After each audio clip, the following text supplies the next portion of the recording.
السلام عليكم ورحمة الله وبركاته. الصلاة والسلام عليك يا سيدي يا رسول الله. خذ بيدي قلت حيلتي أدركني مرادي يا شفيع المذنبين يا سيدي யா ரசூலல்லா. Welcome to Islam talks Tamil. எல்லோரும் எப்படி இருக்கிறீங்க? அல்ஹம்துலில்லாஹ், நல்லா இருக்கிறீங்களா? அல்லாஹ் சுப்ஹானஹு வ தஆலா உங்களுக்கு ஆஃபியத் நிறைந்த வாழ்க்கையை தருவானாக, ஆமீன். இன்றைக்கான வீடியோவில் நம்ம என்ன பார்க்க போகிறோம் அப்படின்னா, நம்ம தினமுமே என்ன பண்ணுறோம், நம்ம லைஃபோட முன்னேற்றத்துக்காக நம்ம பிளான் பண்ணுறோம். அது ரெகுலர் லைஃபாக இருக்கட்டும், இல்லை தொழிலோட முன்னேற்றத்துக்காக இருக்கட்டும், இல்லை வேலை செய்கிற இடத்துல நமக்கு ஒரு நல்ல ஒரு ப்ரொமோஷன் வேணும் அப்படிங்கிறதுக்காகவோ, இல்லைனா ஒரு வீடு வாங்குறது, இல்லை கெட்டுறது, இந்த மாதிரி எந்த விஷயமா இருக்கட்டும், அதுக்காக நம்ம என்ன பண்ணுறோன்னா, ஒரு விஷயம் நடக்கணும், இப்படி நடந்தால் நம்ம லைஃப் பார்த்திங்கன்னா நல்லா இருக்கும் அப்படின்னு சொல்லிட்டு நம்ம பிளான் போட்டு முன்கூட்டியே திட்டமிட்டு வச்சிருக்கோம்.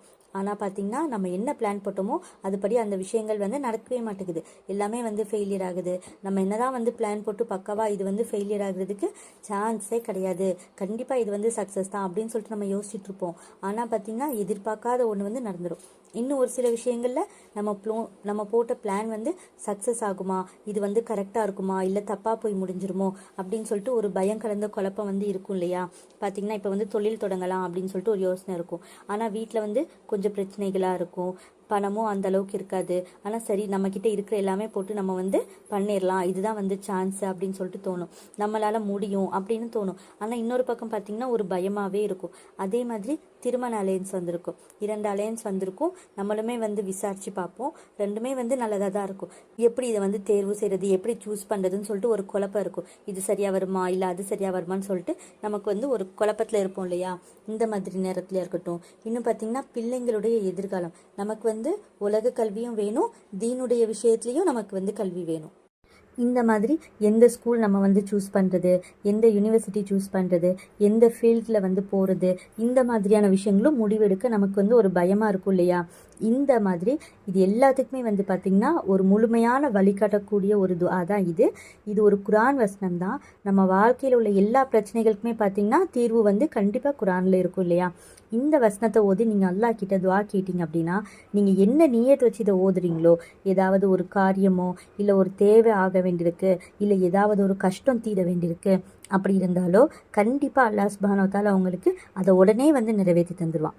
அவ்வளோ ஒரு சிறப்பான வசனம் தான் இது. இந்த வசனம் என்ன சூறா அப்படின்னு சொல்லிட்டு பார்த்தீங்கன்னா, சூரா கஹ்ஃப். அதுதான் குகைவாசிகள். இவங்களை பற்றி ஏற்கனவே நமக்கு தெரிஞ்சிருக்கும் இல்லையா? இறை நேசர்கள் தான் இவங்க என்ன பண்ணாங்க அப்படின்னா, அவங்களோட வாழ்க்கையில் ஏற்பட்ட ரொம்ப சிக்கலான நேரத்தில் பார்த்திங்கன்னா, எந்த அளவுக்கு அப்படின்னா அவங்களுக்கு உதவி செய்கிறதுக்கு யாருமே இல்லை. அங்கே இருந்த அந்த நாட்டு அரசனாக இருக்கட்டும், இல்லை அந்த மக்களாக இருக்கட்டும், எல்லாருமே இவங்களுக்கு எதிராக இருந்தாங்க. அங்கே என்ன நடந்துச்சுன்னா, பலவிதமான பாவங்கள், அப்புறம் பொய்யான தெய்வங்களை வணங்குறது, இரக்கமே இல்லாத ஒரு அரசாங்கம், இந்த மாதிரியான சூழ்நிலை தான் அங்கே இருக்குது. இந்த மாதிரி நேரத்தில் அந்த குகைவாசிகள் என்ன பண்ணுறாங்கன்னா, நம்மளால் என்ன பண்ண முடியாது, அல்லாஹ்விற்கு ஷிர்க் வைக்க முடியாது, இணை வைத்து வேறு கடவுளை நம்மளால் வணங்க முடியாது அப்படின்னு சொல்லிட்டு முடிவு எடுத்துட்டு என்ன பண்ணுறாங்க, அந்த சமூகத்தை விட்டுட்டு யாருக்குமே தெரியாமல் அங்கே இருந்து தப்பிக்கிறாங்க. அந்த அரசன் நீங்கள் என்ன தான் வணங்கணும், என்னை தவிர என்ன பண்ணக்கூடாது, வேறு யாரையுமே நீங்கள் வணங்கக்கூடாது அப்படின்னு இவங்களுக்கு பல துன்புறுத்தல், கொலை மிரட்டல் எல்லாமே பண்ணிட்டு இருந்தான். இந்த மாதிரி சுச்சுவேஷனில் தான் குகைவாசிகள் என்ன பண்ணுறாங்க, அங்கே இருந்தால் அல்லாஹ்வை வணங்க விட மாட்டாங்க, அல்லாஹ்விற்கு என்ன பண்ணுவாங்க, ஷிர்க் வைக்க சொல்லுவாங்க அப்படின்னு சொல்லிட்டு அங்கேருந்து என்ன பண்ணுறாங்க, தப்பிச்சிடுறாங்க.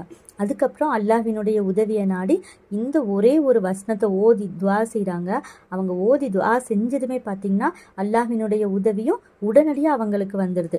இந்த ஒரு துஆ பார்த்திங்கன்னா அவங்களோட வாழ்க்கையில் ஒரு மாற்றத்தை மட்டும் ஏற்படுத்தாமல் இன்னும் வரைக்கும் நம்ம என்ன பண்ணுறோம், அவங்கள பற்றி பேசிகிட்டு இருக்கோம் இல்லையா? அந்த அளவுக்கு சிறப்பாக அல்லாஹ் அவங்கள ஒரு உதாரணமாக சொல்லி ஒரு வசனத்தையே இறக்கி வச்சுட்டான். அவ்வளோ ஒரு சிறப்பான வசனம் தான் இது.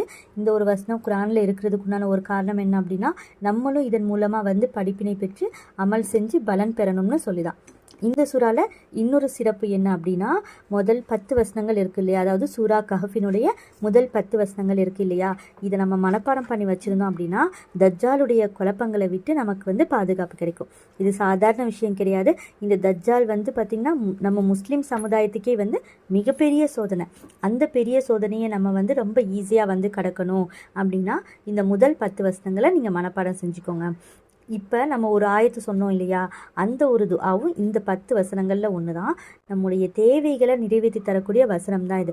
நம்முடைய தேவைகள் வந்து உடனே நிறைவேறணும், எவ்வளோ பெரிய அதாவது எப்படிப்பட்ட பிரச்சனைகளாக இருந்தாலும் சரி அப்படின்னு நீங்கள் நினச்சிங்க அப்படின்னா இந்த ஒரு ஆயத்தை நீங்கள் இந்த முறையில் நீங்கள் ஓதுனாலே போதும். வெறும் 3 நாளில் உங்களுக்கு வந்து இன்ஷா அல்லாஹ் பதில் கிடைக்கும். நம்ம எந்த ஒரு அமல் வந்து பண்ணினாலும் ஈமானோட பண்ணணும். என் ரப்பு எனக்கு தருவான் கண்டிப்பாக அப்படின்னு சொல்லிட்டு நினச்சி நம்ம என்ன பண்ணணும், அல்லாஹ் கிட்ட துஆ கேட்கணும். எங்கே நம்மளும் எவ்வளோ கேட்குறோம், அவன் எங்கே தர்றான் அப்படின்னு சொல்லிட்டு சலிப்பு ஏற்பட்டு நம்ம வந்து துஆ கேட்கவே கூடாது. இப்போ நம்ம துஆவை பார்க்குறதுக்கு முன்னாடி இன்னும் இந்த மாதிரி நீங்கள் நிறைய இஸ்லாமிய விஷயங்களை தெரிஞ்சுக்கணும் அப்படின்னா நம்ம சேனல் இஸ்லாம் டாக்ஸ் தமிழை சப்ஸ்கிரைப் பண்ணிக்கோங்க. இந்த வீடியோ உங்களுக்கு பயனுள்ளதாக இருந்தால் கண்டிப்பாக அல்ஹம்துலில்லாஹ்னு கமெண்ட்டில் சொல்லுங்கள். இந்த துஆவை நீங்கள் எப்போ கேட்கணுன்னா, உங்களுக்கு வந்து எப்போல்லாம் வந்து கஷ்டமான நேரம், வேறு வழியே இல்லை அப்படின்னு சொல்லிட்டு ஃபீல் ஆகுதோ அப்போல்லாம் என்ன பண்ணுங்கள், அல்லாஹ் மேலே முழு நம்பிக்கை வச்சு அதிகமாக நீங்கள் இதை வந்து ஓதிட்டே இருங்க.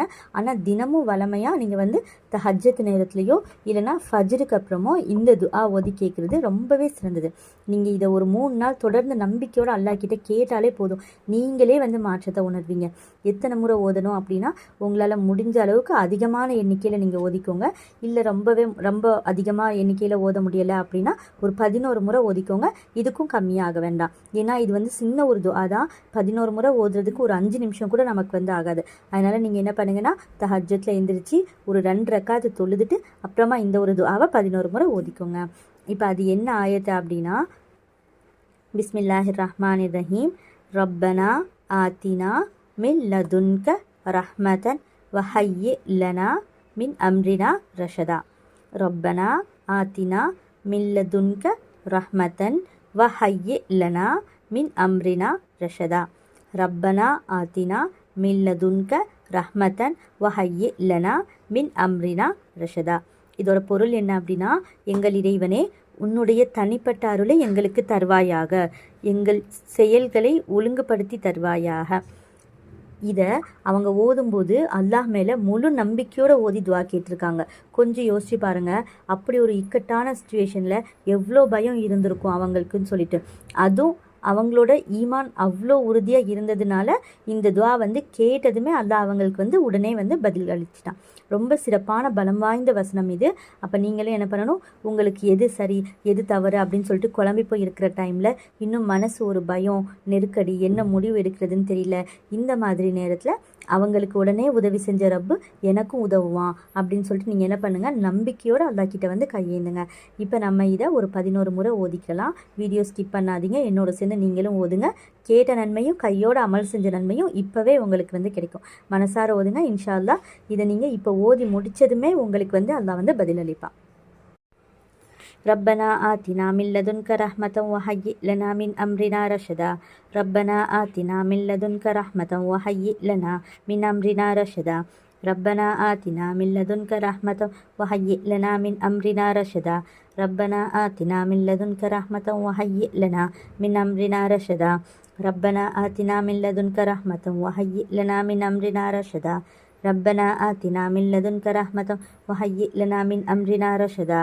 ربنا آتنا من لدنك رحمة وهيئ لنا من أمرنا رشدا. ربنا آتنا من لدنك رحمة وهيئ لنا من أمرنا رشدا. ربنا آتنا من لدنك رحمة وهيئ لنا من أمرنا رشدا. ربنا آتنا من لدنك رحمة وهيئ لنا من أمرنا رشدا. ربنا آتنا من لدنك رحمة وهيئ لنا من أمرنا رشدا. அல்ஹம்துலில்லாஹ் ஓதியாச்சு. இன்ஷா அல்லாஹ் அல்லாஹ் சுப்ஹானஹு வ தஆலா இந்த ஒரு துஆவினுடைய பொருட்டால் அவங்களுக்கு அவ்வளோ நெருக்கடியில் வந்து உடனே அவங்களுக்கு வந்து உதவி செஞ்சது போல் விரைவில் உங்களுக்கும் உதவி செய்வானாக. எந்த நோக்கத்திற்காக நீங்கள் இந்த துஆவை நீங்கள் ஓதுனீங்களோ அந்த நோக்கத்தை அல்லாஹ் சுப்ஹானஹு வ தஆலா சீக்கிரமாகவே கபூல் செய்வானாக. ஆமீன் ஆமீன் யா ரப்பல் ஆலமீன். நானும் உங்களுக்காக துஆ செய்கிறேன், நீங்களும் எனக்காகவும் என்னுடைய குடும்பத்திற்காகவும் துஆ செய்யுங்க. இந்த வீடியோ உங்களுக்கு பயனுள்ளதாக இருந்தால் கண்டிப்பாக லைக் பண்ணி அல்ஹம்துலில்லாஹ்னு சொல்லுங்கள். இந்த வீடியோவை நீங்கள் மட்டும் பார்த்து பயனடையாமல் உங்களோட ஃப்ரெண்ட்ஸ் ரிலேட்டிவ்ஸ்க்கும் ஷேர் பண்ணி அவங்களையும் அமல் செய்ய வைக்கிறது மூலமாக அந்த நன்மை உங்களுக்கு கிடைக்கும். இன்ஷா அல்லாஹ் மீண்டும் அடுத்த வீடியோவில் சந்திப்போம். அஸ்ஸலாமு அலைக்கும் ரஹ்மத்துல்லாஹி வபரகாத்துஹு.